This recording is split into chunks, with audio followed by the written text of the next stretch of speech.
A guy gets reincarnated into another world and awakens a rare power, water manipulation. With this ability, he doesn't just control water, he tames deadly aquatic beasts, turning them into his loyal pets. But that's just the beginning. He pushes them beyond their limits, evolving them into monstrous sea creatures powerful enough to dominate both land and sea. And he's only getting started. Now, let's dive in. In a distant land, Liang stood frozen, eyes locked on the horizon as the sun painted the sky in shades of gold. The crisp morning air filled his lungs, the serenity almost dreamlike, until a voice shattered the moment. His father's voice. It had been so long since he'd heard it, yet it felt familiar, warm, comforting. Without hesitation, he ran toward it. They spent the morning at the lake, checking their fishing nets. Just another ordinary day. But somehow, it felt different. Maybe it was the way a crab latched onto his foot, sending him flailing while his father nearly choked from laughing too hard. Or the meaningless scribbles they carved onto the side of their boat, just because. Simple things, but for the first time in a long while, he forgot everything else. Time slipped by unnoticed until the sun dipped below the horizon. Before heading home, they lingered by the shore, watching the sky's reflection ripple across the water. That's when he saw it. A red carp, its shimmering scales catching the last light of day. A rare sight. Without thinking, he dived in after it. The second he hit the water, the world shifted. The fish was gone. The lake, eerily silent. No signs of life. He tried to move, but something held him in place.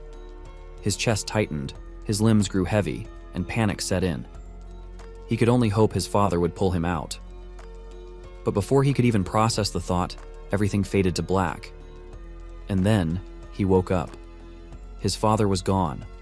Instead, two unfamiliar figures loomed over him. Reality crashed down like a cruel slap. Everything had been a dream. In truth, he was tied up, captured by these bastards. Zhang had played him like a fiddle, pretending to guide him when all they wanted was to use him as bait for the water monster. A nasty trick, but Liang kept his cool. After all, this wasn't his first life. He was a transmigrator. It had been a month since he arrived in this world, inheriting this body. The original owner had died of an illness, leaving behind a lonely past, a mother lost in childbirth, a father who raised him alone, and a final tragedy 3 months ago when that father succumbed to disease. Yet, despite being a foreign soul, Liang had absorbed all those emotions, the grief, the longing, as if they were his own. It was strange, experiencing a past life that wasn't his, yet feeling like it was. In that month, he'd also uncovered something else. This world was nothing like the one he came from. People here could train their bodies and minds to surpass human limits, becoming cultivators. And it wasn't just humans. Beasts could evolve too, transforming into mythical creatures of terrifying power. And, just his luck, one of those creatures had just surfaced. Even Zhang, a trained cultivator, looked like he was about to piss himself. He'd expected a small threat, maybe half a meter long at most. Turns out, whoever gave him that info deserved a slap. The moment the beast rose, the entire boat rocked violently, throwing them all into a panic. But Zhang wasn't the type to just accept death. A decade of training wasn't for nothing. If this monster wanted a fight, it was getting one.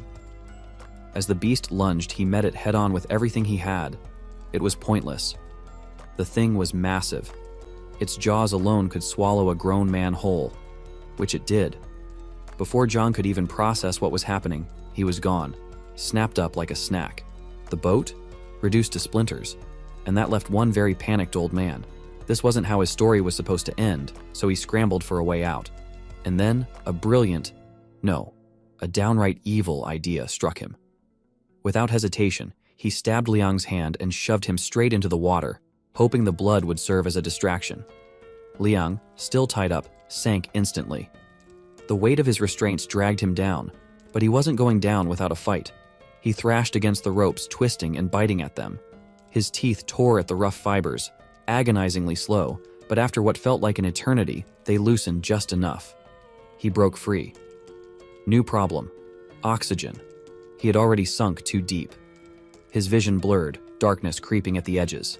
And then, through the haze, an image appeared, his father's outstretched hand. He knew it wasn't real, just a memory. But his body acted on instinct, reaching for it. His fingers closed around something solid. A log. Not just any log. The very same one from his father's boat, the one they had carved their faces into all those years ago. A rush of emotions hit him. Relief, gratitude, even a strange warmth despite the freezing water. Somehow, even in death, his father had saved him again. But the moment didn't last. Blood from his wound spread through the water. The monster caught his scent. Before he could react, razor-sharp teeth clamped onto his leg. Pain exploded through him as he was yanked downward, dragged deeper into the abyss. The pressure built in his chest, the light above fading until only darkness remained. And then, he saw it. The monster's lair. Countless bodies, long devoured. Wrecked boats, shattered into pieces. Piles of treasure gleaming like a cruel joke in the gloom.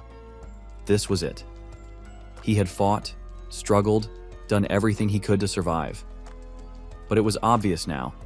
There was no escaping this. His breath was running out. With what little strength he had left, he closed his eyes and sent a silent apology to his father. But the monster wasn't done playing with him yet. It slammed him into the ground, toying with him like a predator savoring its meal.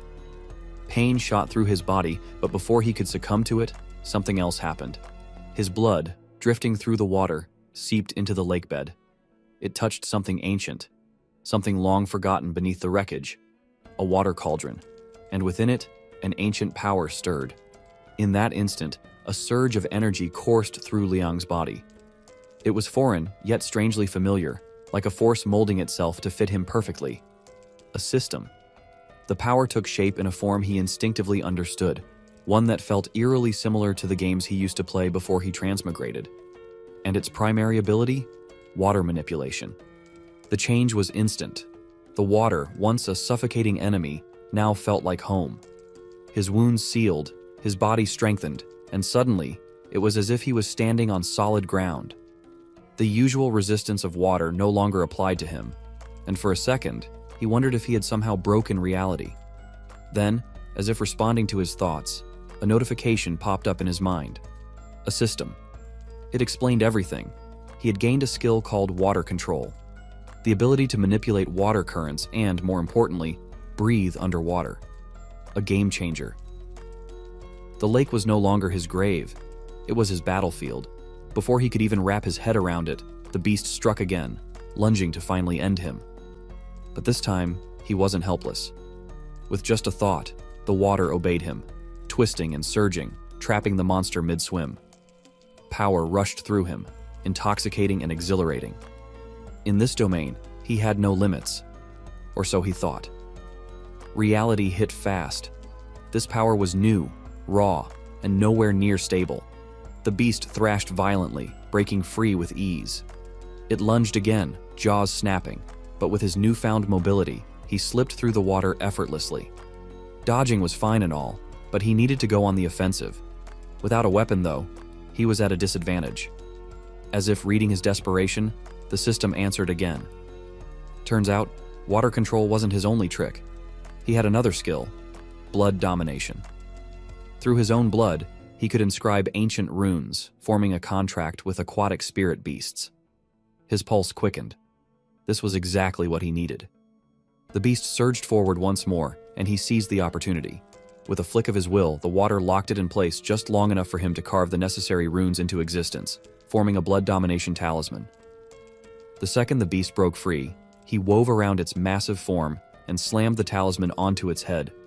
But forming a contract wasn't as simple as slapping a sticker on a monster and calling it a day. It was a battle of wills.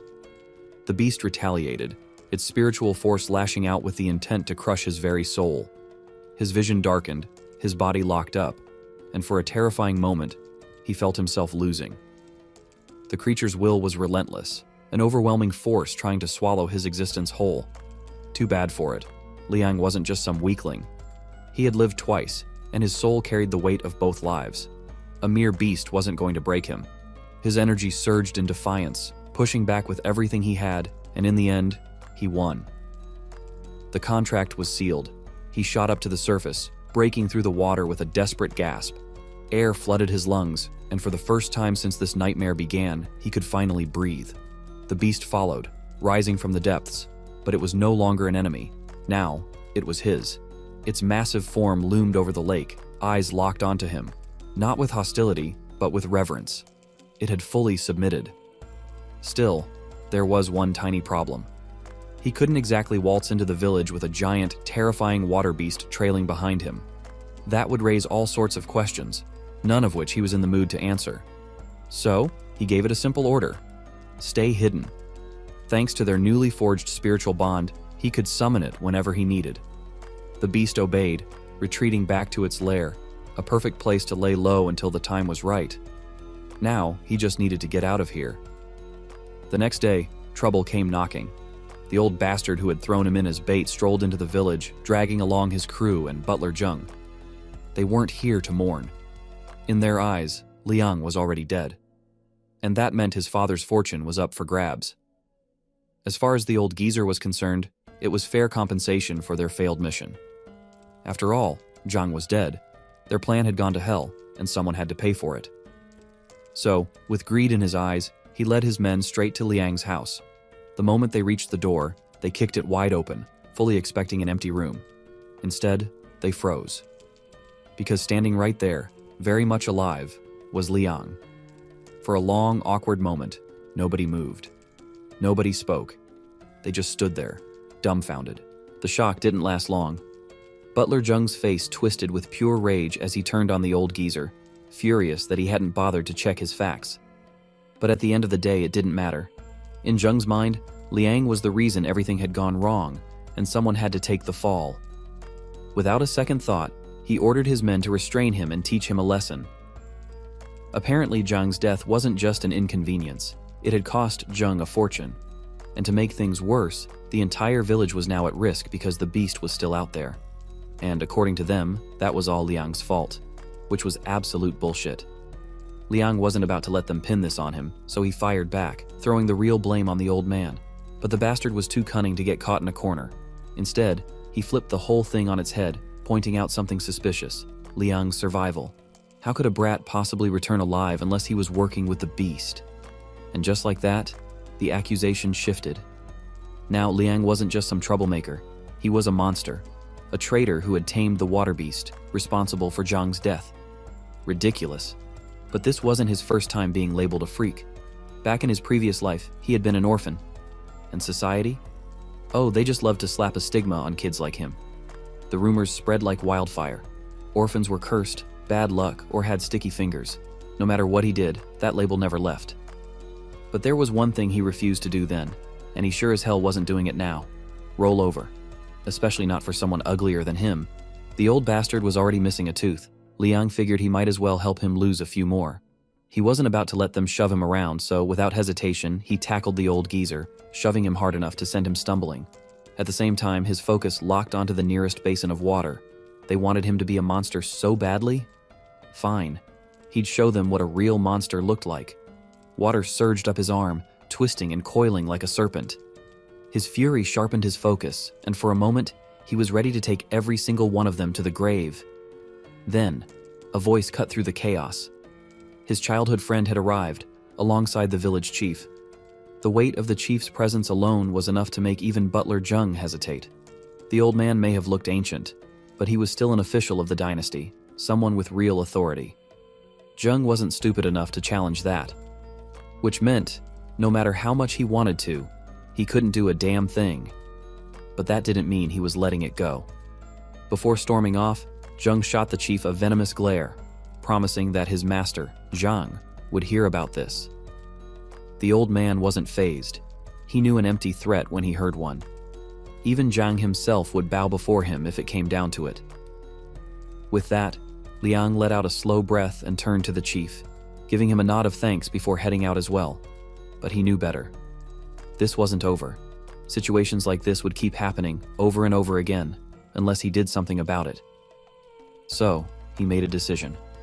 If he wanted to survive in this world, he had to use his system to the fullest, and he had to get stronger, fast. That's when he noticed something strange. His water essence was increasing.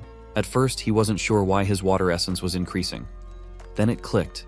His crocodile pet had something to do with it. Intrigued, he waited for nightfall before heading back to the lake. Activating his spirit link, he called out to his water beast, and when it finally surfaced, it was tiny. Liang blinked, completely caught off guard.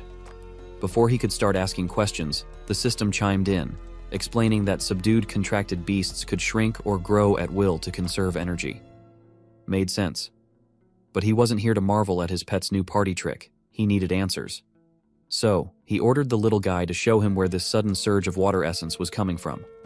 Without hesitation, the croc dove in and Liang followed.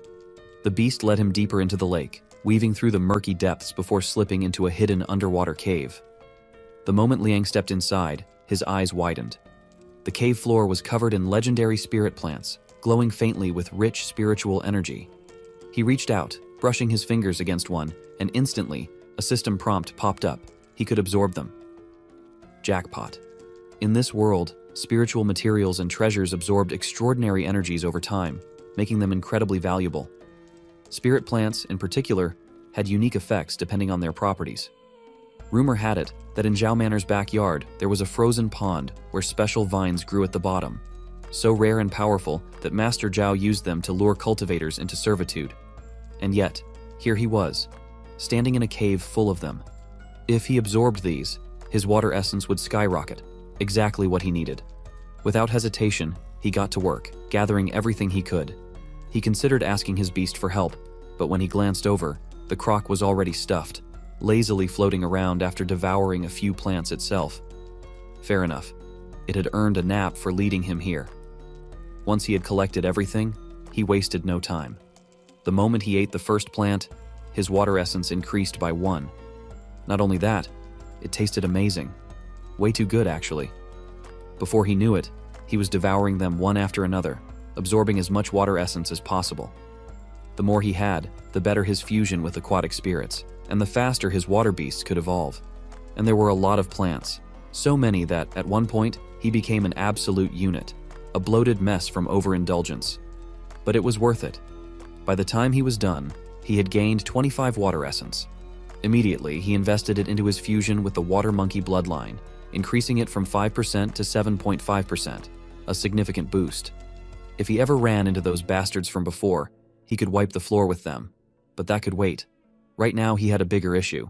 He was broke, and with autumn coming to an end, he had another problem. Crocodiles slowed down during hibernation, meaning soon enough, he wouldn't be able to rely on them for hunting.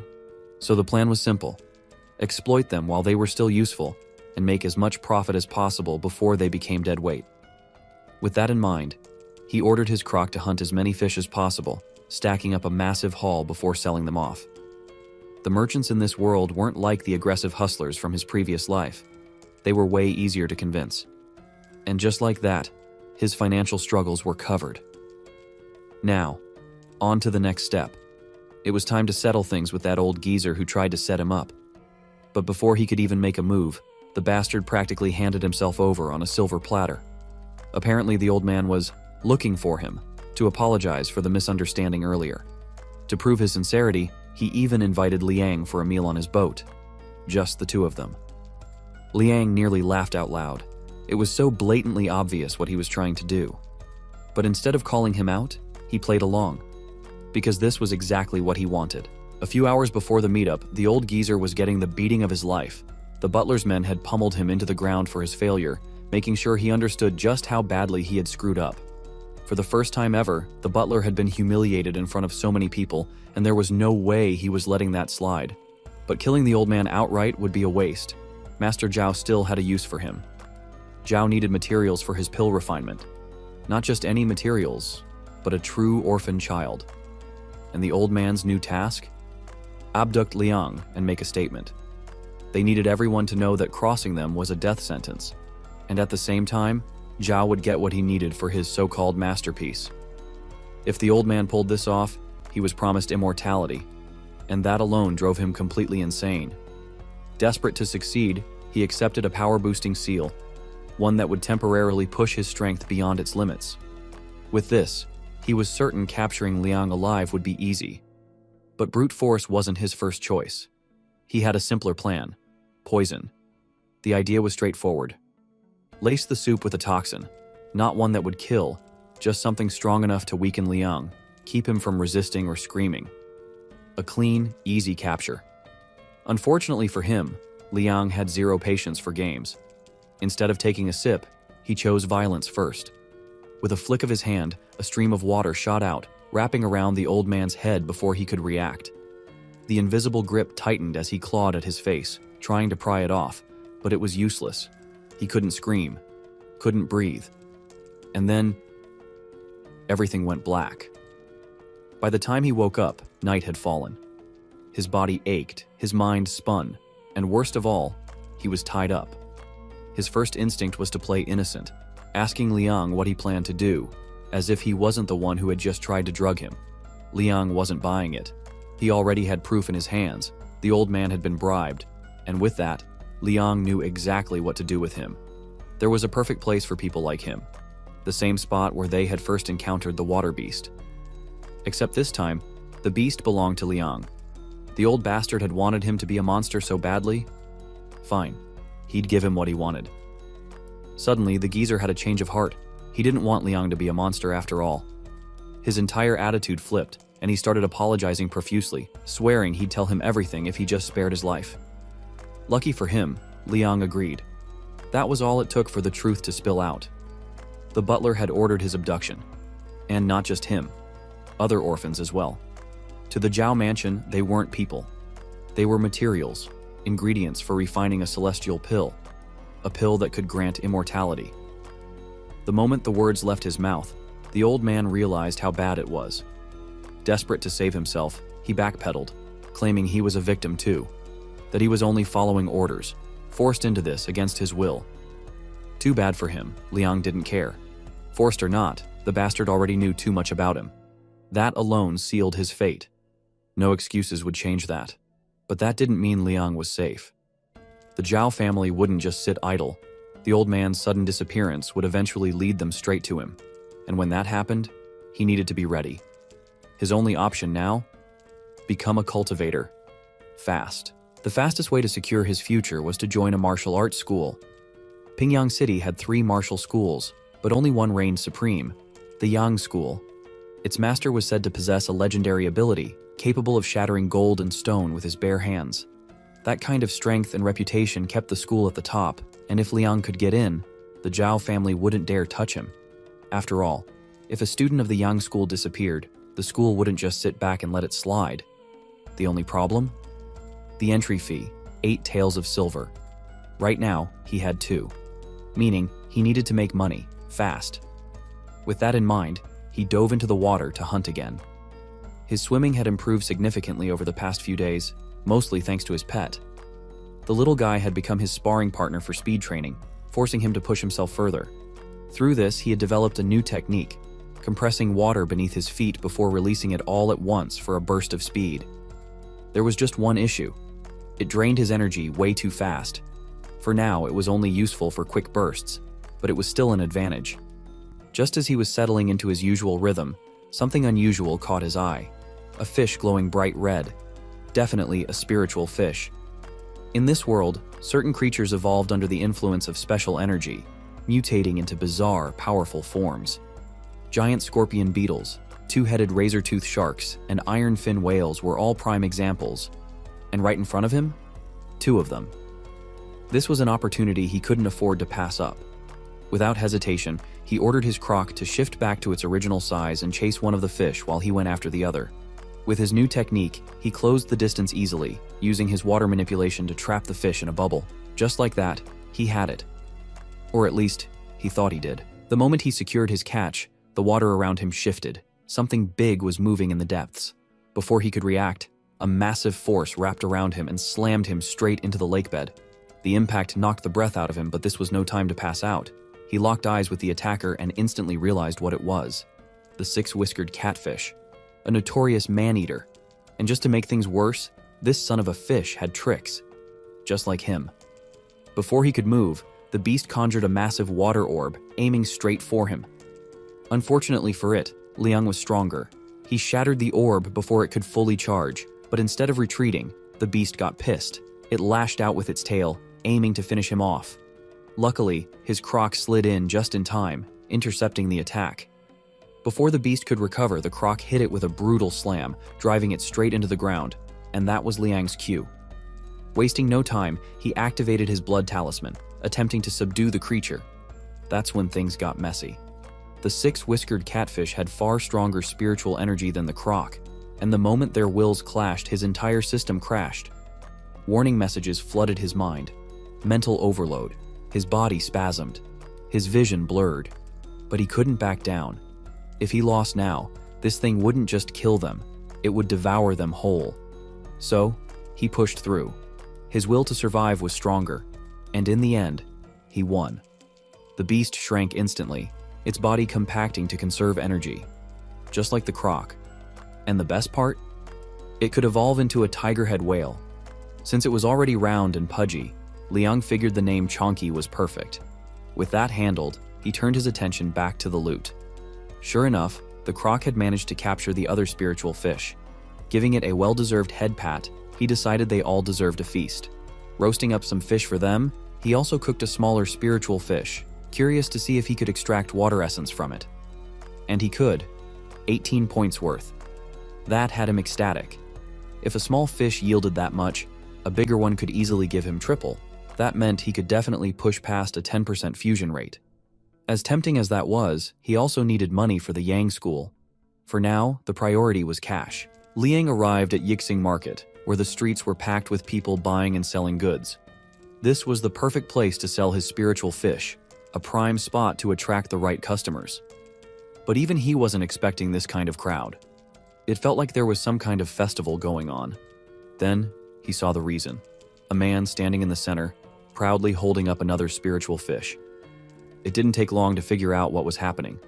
A member of the Chen family had just arrived, and he wasn't here to buy. He was here to flex. Apparently, he had caught a spiritual fish of his own and was more than happy to show it off. That explained the massive audience. Instead of feeling discouraged, Liang's excitement only grew.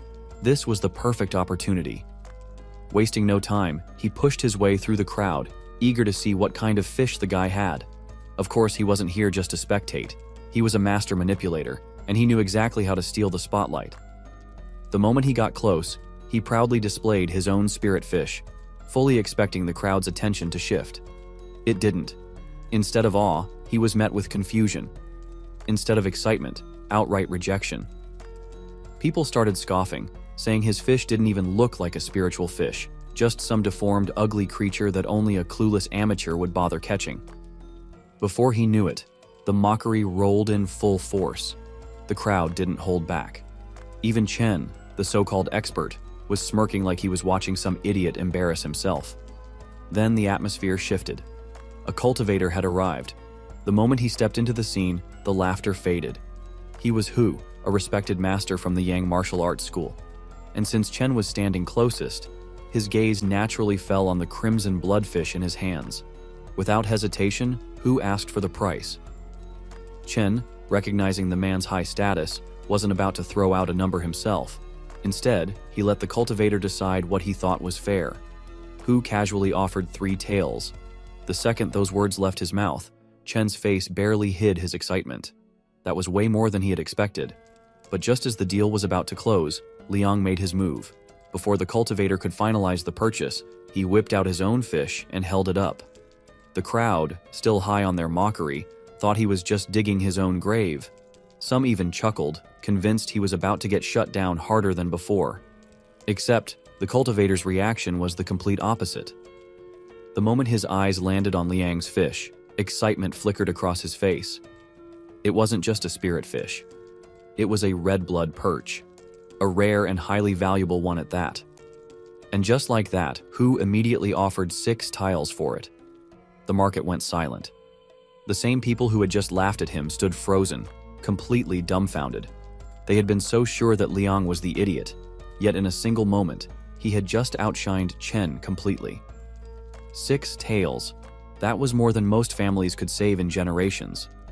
The shock quickly turned to envy. One guy in the crowd even had the nerve to throw out a veiled threat, disguising it as a joke. But Liang, he didn't care. Without hesitation, he finalized the transaction, unbothered by the stares burning into his back. And just like that, Chen, who had been basking in his own success minutes ago, was forced to step aside. The cultivator wasn't interested in his fish anymore. But before handing it over, Liang decided to dig a little deeper. If his fish was worth double the price of a crimson bloodfish, he wanted to know why. Casually, he asked the cultivator about it. Luckily for him, Hu was in a good mood and didn't mind explaining. Turns out, this particular fish was a key ingredient in a rare medicine, one used to craft special pills that strengthened essence and refined energy. These pills weren't just ordinary supplements, they helped cultivators break through the blood flow barrier, a crucial stage in martial cultivation. And as fate would have it, Hu was currently stuck at that exact bottleneck, meaning this fish was extremely valuable to him. Liang's perspective widened instantly. Up until now, he had only been thinking about selling fish for money, but now, he realized their true worth in cultivation. This changed everything. Grateful for the insight, he sincerely thanked the cultivator, knowing this knowledge would serve him well in the future. A little while later, Liang found himself sitting in an alley, counting his money. That's when someone appeared behind him. It was Libo, his childhood friend. Apparently, word had spread fast, and Libo had come looking for him after hearing about what had happened. He congratulated Liang, saying he had brought pride to their village, something Liang genuinely appreciated. Of course, Libo also saw an opportunity. Grinning, he teased Liang, saying that if he was really grateful, he should hand over the 6 taels of silver he had just earned. Liang ignored him completely. Instead, he got straight to the point, asking how much it actually cost to enroll in the Yang Martial Arts School. To his surprise, that question really excited Libo, especially since his father was just about to send him there as well. The school had 3 tiers of enrollment, 7 taels for basic entry, with no lodging or meals, 10 taels if those were included, and 20 taels for a full package, training and medicinal baths. Expensive, yes, but it was also the best martial school in Pingyang, and that made it worth it. Liang thought so too. He couldn't help but smile. With everything he had gathered over the past few days, he had 9 taels of silver, meaning he could definitely afford the school. Without hesitation, he told Libo they could sign up together tomorrow. That made Libo even more excited. The timing was perfect. But just as the moment felt right, a familiar sensation pulsed in his mind. It was his pet, connecting to him through aqua sense. It wasn't a warning. It had found another mystic fish. The scene shifted to Zhao Manor, where Butler Zhao was reporting to a mysterious man. He informed him that Zhang had disappeared, but after searching, they had found a clue leading to Liang. The mysterious man showed no interest in the protagonist and simply ordered Butler Zhao to handle the matter alone. He did not want to hear anything more about it. With a serious expression, Butler Zhao understood the order. As soon as night fell, Liang returned to the lake. To his surprise, Chonky had already caught another spirit fish. Without wasting time, he decided to eat it, but of course, he wasn't some barbarian who just devoured things raw. Instead, he cooked it properly, seasoning it and making a rich, flavorful soup. The result? Incredible. The flavors blended so perfectly that even just the broth was enough to send his taste buds into a frenzy. His pets were practically drooling from the aroma, eyes locked on the fine meal in front of them. Luckily for them, Liang wasn't the stingy type.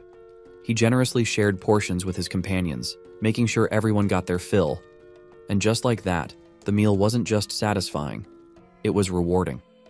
This spirit fish granted him 24 water essence, far more than the horned pommet, which had only given him 18. Wasting no time, he immediately used it to refine his power.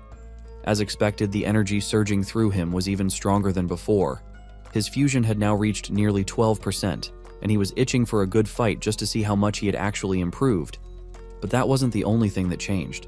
His water control had also advanced significantly. If he wanted to, he could now lift his chunky little beast high into the air without breaking a sweat. Then, something else caught his attention. Their evolution requirements had dropped. The number had gone down from 800 to 779, and all he had done was feed them. That was insane.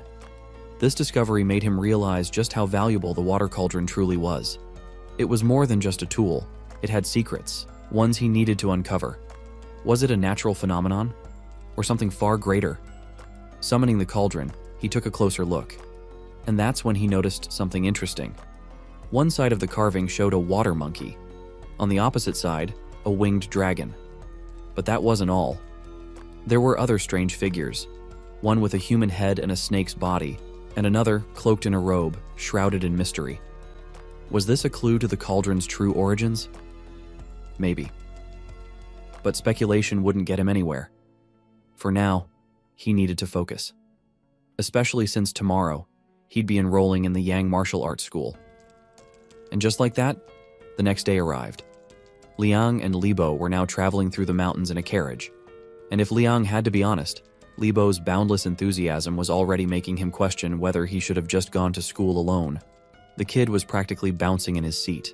Eventually, they arrived in Pingyang City, a bustling hub where merchants and villagers gathered to trade goods. The streets were packed, the air buzzing with chatter, and the scent of freshly cooked street food filled the air.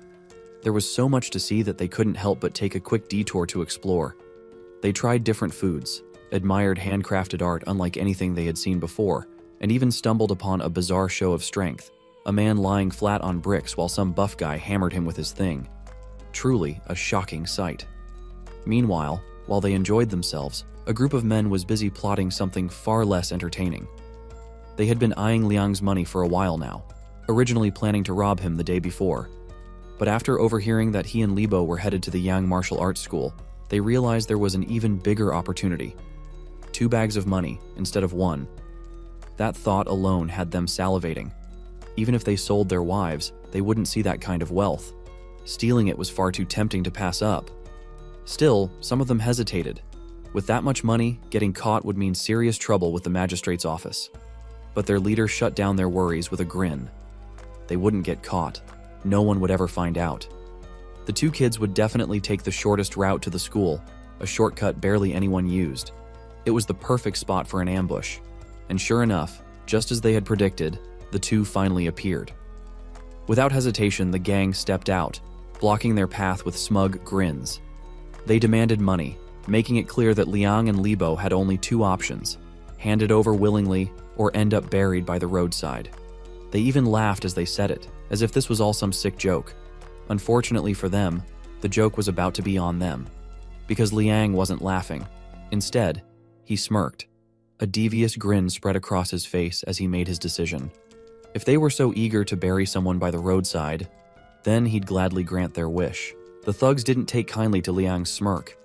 Furious, they lunged at him, ready to beat him into the dirt. Too bad for them, they never even got the chance. Before they could even finish winding up, Liang was already in front of them. His right hook connected first, cracking straight into the first guy's face. The second idiot barely had time to blink before Liang's elbow slammed into his nose. And he wasn't done. Before the guy could even hit the ground, Liang grabbed him by the hair like he was taking out the trash and hurled him straight into their leader. The poor bastard didn't even know what hit him. 1 second, he was standing there, all high and mighty. The next, Liang's fist was smashing his face straight into the ground, like he was planting a damn tree. And judging by the way the guy's neck bent at that nasty angle, no mortal should have survived that. The funny part? Liang hadn't even meant to go that hard. Even he was shocked. This was his first real fight since leveling up. And now? There was zero doubt that his physical abilities had skyrocketed alongside his waterbending powers. Libo, still standing there in complete disbelief, couldn't hold back his curiosity. Since when the hell had Liang gotten this strong? For as long as he had known him, he had never seen him display this level of power. Did he even need a master at this point? Liang, of course, wasn't about to explain. So, with the most half-assed excuse possible, he just shrugged and said he was a genius all along. And that was that. Libo clearly didn't buy it. He had known Liang for years. Genius was the last word anyone would use to describe him. But if Liang wasn't ready to talk, then fine. He wouldn't push it. For now, they still had a school to get to. Soon they arrived at the doorstep of the Yang Martial Arts School, where they were greeted by a senior disciple named Xiang. As a formality, they returned the greeting before being led inside. Xiang guided them toward another instructor, the one who would be overseeing their test and explaining what it truly meant to be a member of the sect. That instructor turned out to be Senior Hu, and no, not the ordinary-looking dude, the one with the luxurious hair. Liang recognized him immediately. It was the same man from the market, the one who had bought his fish. To his surprise, Hu recognized him too. Xiang, however, was caught completely off guard. Seeing his confusion, Hu casually explained that they had met before. A small twist of fate, but one that pleased Xiang. At the very least, it meant they could skip lengthy introductions and get straight to business. And just like that, it was settled. From now on, the juniors would be under Senior Brother Hu's guidance. For tonight, they were allowed to stay in the Martial Hall. With that sorted, they thanked Xiang and formally greeted Hu. He acknowledged their respect, but made it clear. He was a busy man. He didn't have all day. So, without wasting time, he got straight to the point. The test would begin with an examination of their bone structure. Liang and Libo both hesitated. What the hell did that mean? Hu chuckled, amused by how anxious they looked. He reassured them that there was nothing to worry about. This was simply a way to determine which cultivation path suited them best. That was new to these countryside boys. Liang, never one to stay ignorant, took the opportunity to ask Hu about these so-called cultivation paths. Thankfully, Hu was a teacher at heart. Without hesitation, he explained. Martial arts were divided into 4 stages. The skin barrier hardened the body like oxhide, toughening the skin and greatly enhancing defense.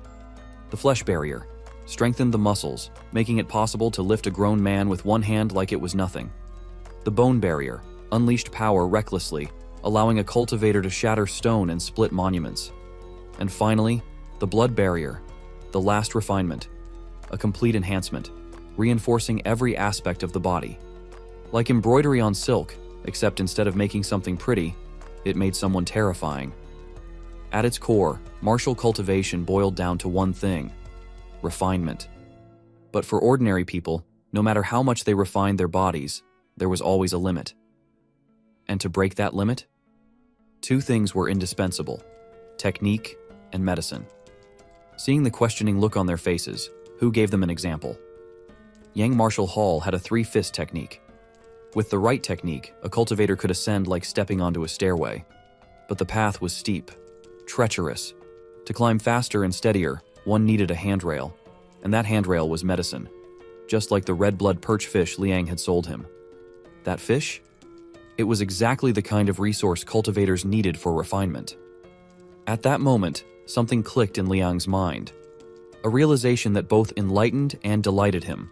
With his pets by his side, gathering these rare resources wouldn't be a problem at all. He was practically set for life. Hu, noticing the way his juniors were definitely plotting something, reminded them not to get ahead of themselves. The martial path was long. Rushing would only lead to setbacks. They needed to focus on each step, one at a time. Advice they both greatly appreciated. With that, they resumed the test, preparing to have their bone structures examined. Meanwhile, off to the side, a troublesome group had taken notice of them. A group led by Yang Kai, and judging by the way they carried themselves, it was obvious they weren't just random disciples. They were lackeys. Lackeys of Zhao Xuan, the 3rd young master of Zhao Manor. And Xuan, he had taken quite a liking to Liang. As long as Yang Kai and his followers managed to get rid of him and his friend, Xuan had promised them anything they wanted. Zhao Xuan's obsession with Liang wasn't just about personal interest. The real reason ran much deeper. Zhao Manor wasn't making pills to achieve immortality. At least, not in the way people assumed. No, their goal was far more specific. They were producing pills to heal Xuan. His older brother, Master Zhao, had long been searching for the perfect material to refine an elixir that could strengthen Xuan's frail body. And Liang, he was the ideal candidate. Same age, perfect compatibility. The problem? The brat had joined the Yang sect. That complicated things. Capturing him wouldn't be as easy anymore, and Master Zhao had more or less given up on the idea. But Xuan? He refused to let some orphan kid stand in his way. If no one else would handle it, he would. If he took care of this himself, things would go much smoother. And soon, finally, he would break free from his shackles and push through to his elixir aperture. Meanwhile, back at the sect, the bone structure test was over. Libo, however, was not okay. Still in complete disbelief, he was practically offended by the results. Liang had a top-tier bone structure. He, just a mid-high tier. Unacceptable. For the longest time, he had believed they were equals. Now, he felt like some side character in his best friend's story. Of course, he knew the test wasn't rigged, but still, the thought wouldn't leave his mind. But this wasn't the time to dwell on it. For now, He pushed those thoughts aside and focused on moving forward. With that settled, the two were about to head to the training grounds when they ran into a familiar face, Chen Jiechang, the same guy who had been selling spirit fish with Liang the other day. But judging by how immediately Libo stepped forward, sizing him up, it was very clear that these two had history, bad blood. Within seconds, the tension skyrocketed. And just like that, they were one wrong move away from throwing punches, which, obviously, Liang could not allow. If they actually started a fight here, they'd be in serious trouble. So before things could spiral out of control, he stepped in and shut it down.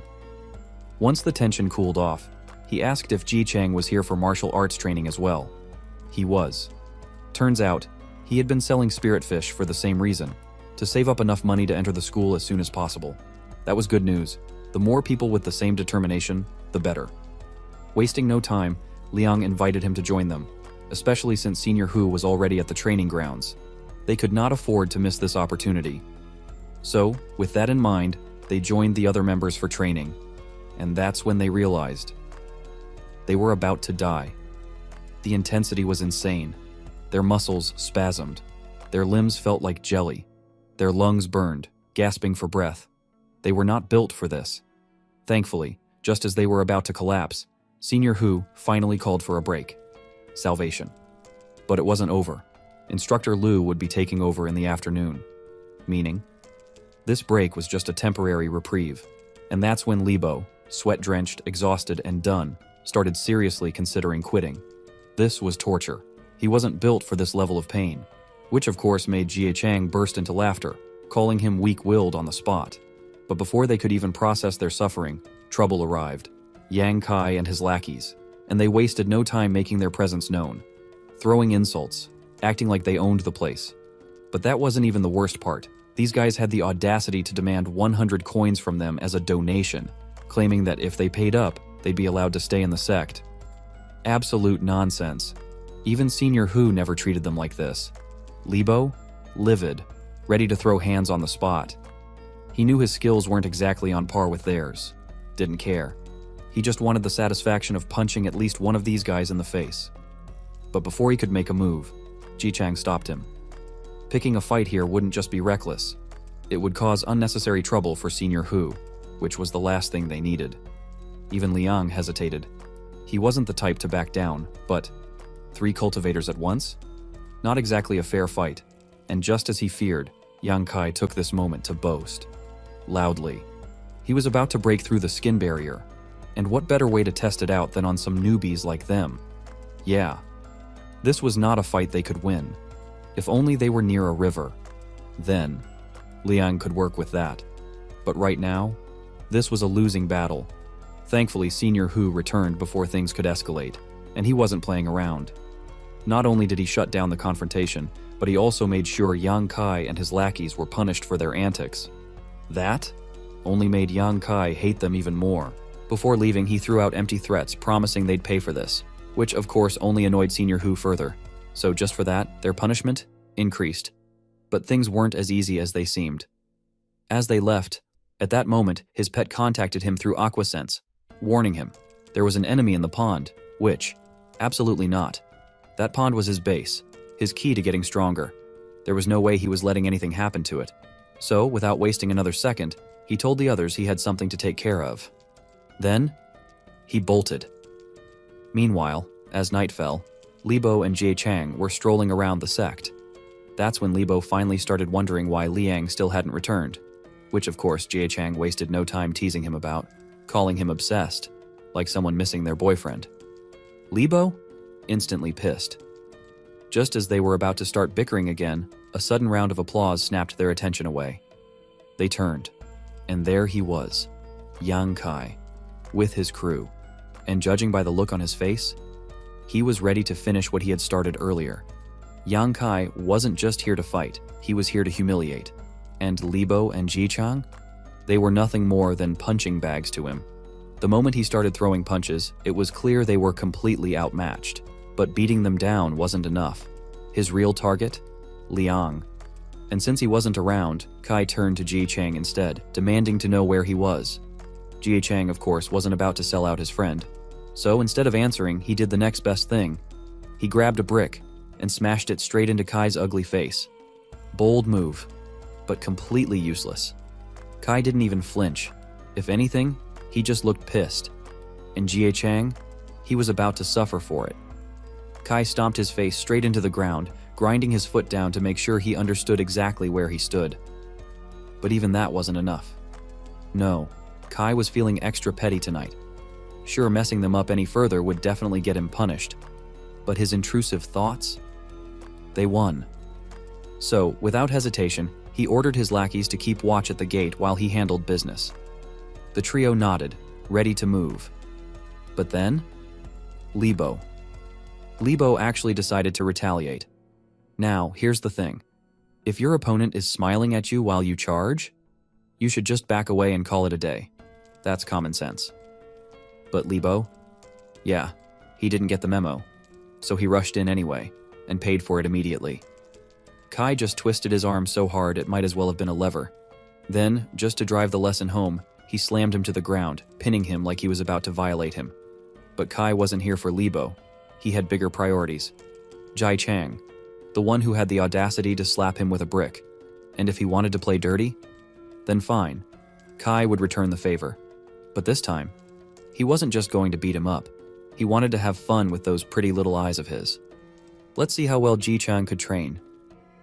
When one of them was gone, Liang had finally made it back to the lake, cruising along with his pets. But something felt off. That uneasy feeling wouldn't go away, and if even his lazy Croc and Chonky, who was nearly at the skin realm, were scared enough to send him a message, then whatever freaked them out wasn't just some random beast. This was a real monster. Still, there was no running now. If danger was coming, he had to face it head on. So as soon as they reached the area where the beast had last been spotted, he pressed forward. But to his surprise, there was no monster in sight, just the destruction it had left behind. And judging by the sheer level of damage, this thing was huge.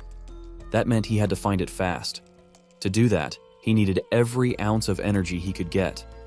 So without wasting time, he transformed his pets back to their smaller forms and activated Aqua Vision. After significantly upgrading his fusion level, his underwater perception had expanded from 1 meter to 6, letting him capture details on the seabed way more clearly. Tracking the beast became a lot easier. But the moment he locked onto it, his expression shifted.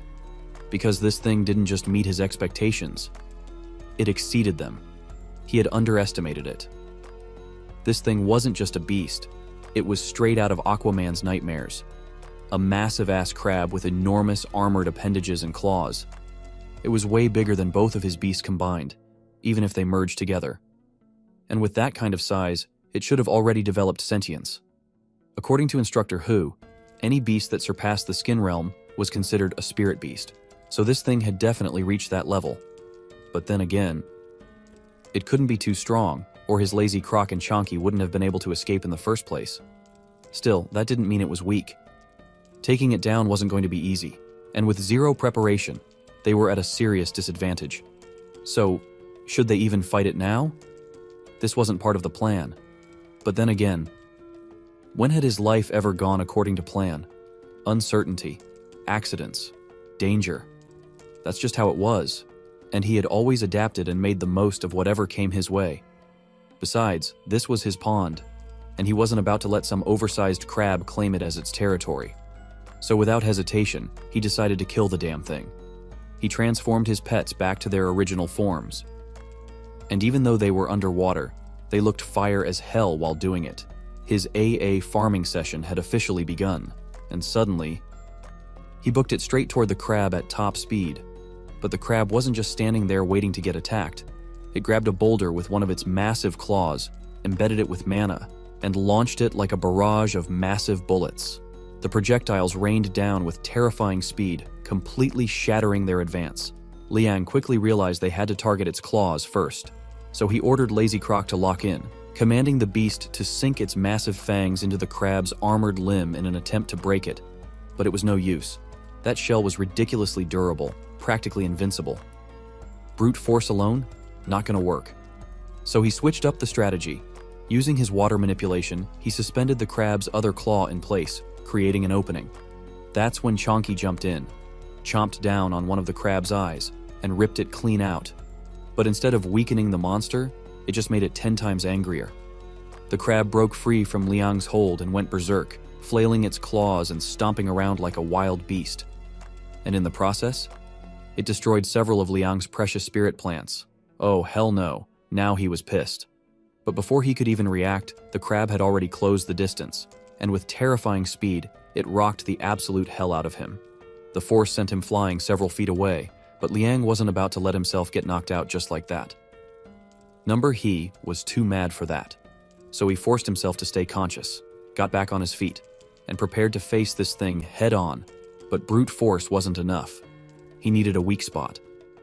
So he took a moment to analyze the crab, watching how it instinctively protected its abdomen, even when taking multiple wounds elsewhere. That was it. That had to be its weak spot. This was his chance. He had to end it in one strike. So he gathered every last bit of energy, compressed the surrounding water, and formed rings around his spear. Each ring would add a burst of acceleration, significantly increasing its penetration power. But with his energy reserves drained, he could barely manage two before his body started bleeding from the strain. Still, he pushed through, because this was do or die. With everything he had left, he launched his spear straight at the crab's exposed abdomen, and just as he expected, that spot was way softer than the rest of its body. His spear tore through its flesh, piercing clean through to the other side. Liang was ecstatic, but there was no time to celebrate, because the moment his adrenaline ran out, his body completely shut down. He lost consciousness right then and there. The next thing he knew, he wasn't underwater anymore. For a moment he was confused, but then he saw his Croc and Chonky nearby, which meant they had saved him yet again. He owed them big time. So, as a thank you, he reached out and gave them both a well-deserved head pat. But before he could fully relax, he noticed something. At first, he wasn't sure what he was looking at, but as he got closer, it hit him. The demonic crab they had just fought had been dragged out of the water. They actually brought the entire thing with them. And honestly, he was beyond grateful, because this big-ass crab was about to bless him with an insane amount of water essence. And even better, since it was a spirit beast, it had to taste amazing. Just thinking about it made his mouth water. But his delicious daydream was interrupted when he noticed his Croc pointing at something inside the crab. He stepped closer, and that's when he saw it. This crab was female, and inside, a cluster of crab eggs. Liang's eyes lit up. He had been feeling a little regretful about not taming the crab. But now, he might still have a chance. The problem was, he couldn't just wait for them to hatch. The survival rate was way too low, and he wasn't about to play babysitter. That left him with only one option: use his blood domination talisman and force an evolution. He engraved the seal, held his breath, and waited. But at first, nothing happened. Then suddenly, the egg twitched. A tiny claw burst through the shell, cracking it open.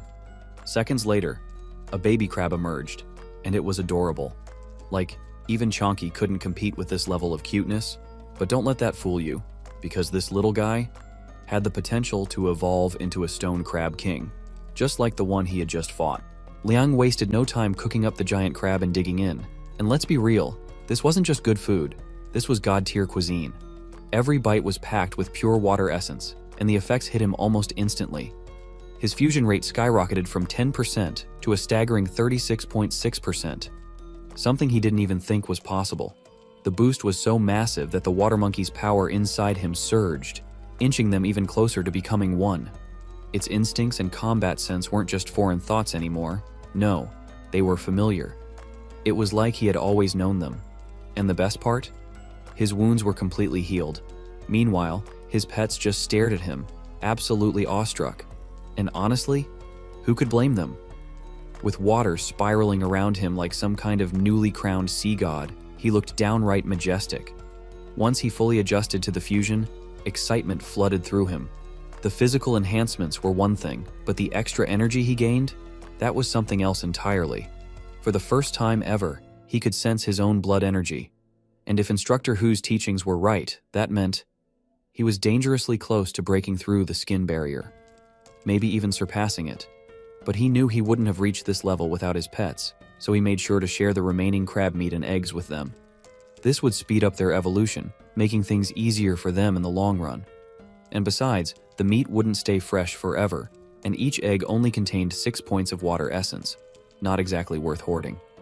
As for the tiny crab perched on his shoulder, which he had officially decided to name Fist, since it was literally the size of one, he chose not to feed it. Letting it eat its own kind just felt too cruel, even for him. Still, despite the power-up, he couldn't afford to get complacent. The Zhao Manor was still looming over him like a storm cloud. If he could break through the skin barrier within the next month, he would officially become a Marshall Hall student. And once that happened, the Zhao family wouldn't be able to touch him. That thought alone made him more than ready to return to the sect. Tomorrow's morning practice couldn't come soon enough. Meanwhile, over on Yang Kai's side of things, someone had finally taken notice of what he was up to, and they weren't about to let it slide. That someone? Xiao Hui. And he had zero intention of allowing anyone to defy the Marshall Hall's rules. But instead of backing down, Yang Kai just smirked, completely unfazed. Even though he was standing in front of an instructor, he knew Xiao Hui couldn't stop him. Why? Because he was acting under the direct orders of the Zhao family's third young master. And a dog like Xiao Hui should know his place. Unless, of course, he wanted Yang Kai to report his interference to the master. And the look on Xiao Hui's face said it all. Yang Kai and his lackeys burst into laughter, openly mocking him. Because no matter how much Xiao Hui acted like a Yang sect disciple, everyone knew. He still belonged to the Zhao Manor. If the family hadn't taken him and his father in, he wouldn't even be in the sect in the first place. And besides, his father was still living under their roof, which meant Xiao Hui had no real choice in the matter. Everyone knew that. And sure enough, Xiao Hui could only grit his teeth. His conviction and loyalty to the sect were being tested, but in the end, he had no choice but to lower his head and mutter an apology. To him, as long as his family was safe, he didn't care what happened to himself. And Yang Kai? Oh, he loved it. He mocked him even further, calling him a coward, the Zhao family's lapdog. The irony was completely lost on them, because they were in the exact same position, but they were too stupid to realize it. However, their arrogance was short-lived, because one single glob of spit to the face was all it took to yank them off their high horses. For all their boasting about how strong they were, Jai still looked at them like they were nothing more than pathetic ants. Ants who didn't even realize how small they truly were. But no matter how much Jai wanted to resist, he was still the weaker one here. Yang Kai was still the one standing, and he decided a lesson needed to be taught. So without hesitation, he snapped one of Libo's arms like it was nothing. And just like that, he made his point. If Ji didn't care about his own well-being, then fine, his friend could suffer in his place. And it worked.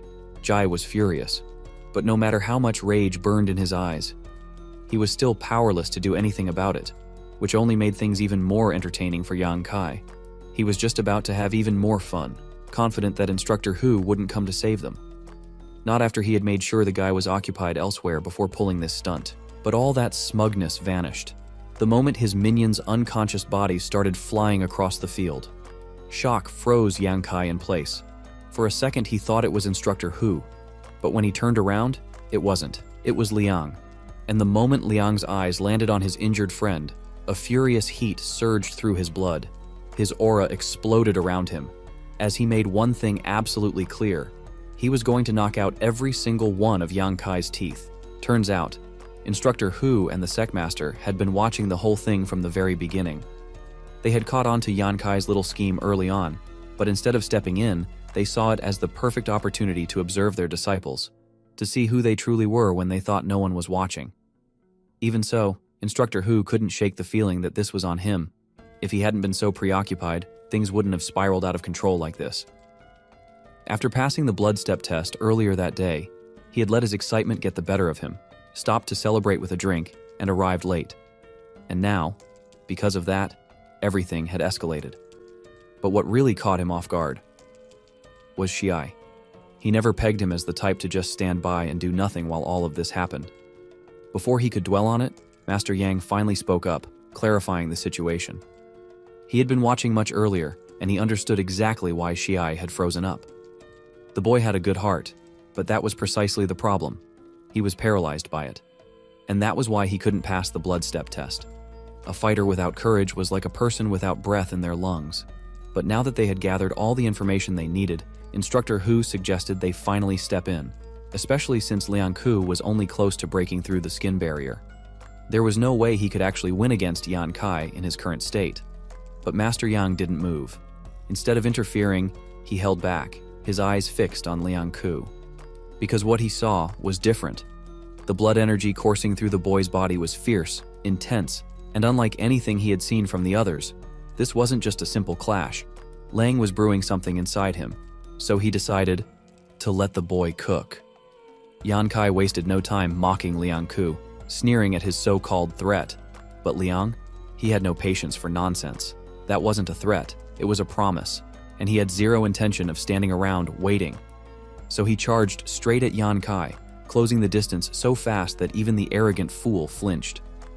Panicking, Yan Kai barked orders at his goons to handle it instead. But of course, they weren't enough. Liang kicked the first guy aside, dodged a wild punch, and punished him with a clean right hook, then weaved out of a kick from the fatty and made him eat his fist instead. The punch landed so hard it knocked the guy's rabbit teeth clean out. But he wasn't here for these side characters. His real target was Yan Kai, and he was ready to fulfill his promise. Of course, Yan Kai still didn't see him as a threat. A smug grin played on his lips as he reminded himself he was at a higher level than Liang Ku. Nobody like him could never stand on equal footing with him. The energy leaking from Liang's body was proof he was only approaching the skin barrier, a much lesser state than Yan Kai's. That alone should have been enough to scare Liang off, but strangely, it didn't. Not even a little, and that threw Yan Kai off.